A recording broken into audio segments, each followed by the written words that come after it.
Ừ.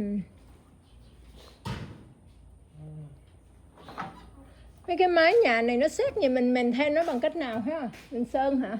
Cô có thể sơn nó lên lại.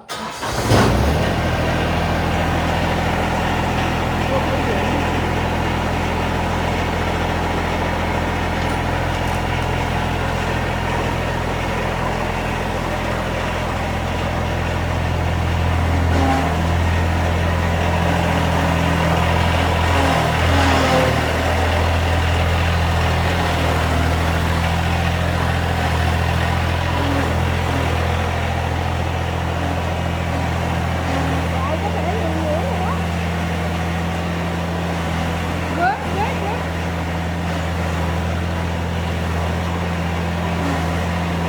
Okay, okay.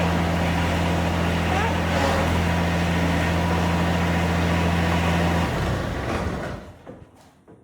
Vậy vậy đúng không? Close, yeah. Oh, you forgot the kiss break. Huh? Break. Oh, break. Yeah. Rồi khi là để như vậy luôn. Không có cần lấy cái khi ra. Rubber mallet.